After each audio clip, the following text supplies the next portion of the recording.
میں اب گزارش کروں گی، ہماری ادبی کمیٹی کی چیئرپرسن ہیں، خود بھی بہت اچھی رائٹر ہیں، محترمہ حسینہ معین صاحبہ تشریف لائیں اور کمال کی باتیں اظہار خیال کریں۔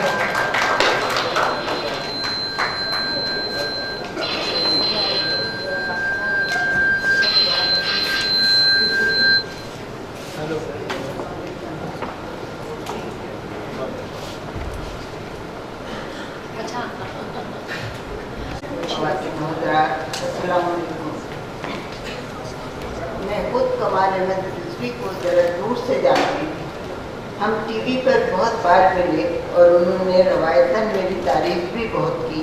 میرے کچھ جملوں کو وہ سب کو سنا کر بہت زور زور سے ہنسا کرتے تھے اور میں دل میں خوفزدہ ہوتی رہتی تھی کہ یہ ہنسی تنزن ہے یا واقعی تعریف کر رہے ہیں۔ واقعی تعریف کا یقین اتنی بڑی شخصیت کی زبان سے ذرا مشکل سے آ سکتا تھا، لیکن پھر دھیرے دھیرے مجھے یقین آ گیا کہ کمال احمد رضوی ساری دنیا سے تو خفا رہتے ہیں، لیکن ان کے دل میں بڑی گنجائش ہے۔ جس کو پسند کرتے ہیں پسند کرتے ہیں، جس کو ناپسند کرتے ہیں بالکل ناپسند کرتے ہیں۔ تو خدا کی پناہ میں نے دونوں مناظر دیکھے ہیں۔ مجھے الف نون بہت پسند تھا، اس لیے وہ جب بھی جی ایم کے کمرے میں یا محسن صاحب کے کمرے میں ملتے میں ضرور تعریف کرتی اور وہ خوشی سے سرخ پڑ جاتے۔ پھر وہ سارے قصے سنانے بیٹھ جاتے جو پیش نہیں ہو سکے۔ ایک دن میں نے اپنی منہ پھٹ زبان سے کہا کہ کمال صاحب آپ کچھ ظالم سے بھی لگتے ہیں مجھے۔ ہنس دیے، کہنے لگے ہونا چاہیے، انسان کو ظالم بھی ہونا چاہیے۔ اس دنیا میں رہ کر کون ظالم نہیں بنے گا؟ چوٹ کھا کھا کر انسان پتھر ہی بنتا ہے، کیک تو نہیں بنتا۔ پھر ذرا رک کے کہنے لگے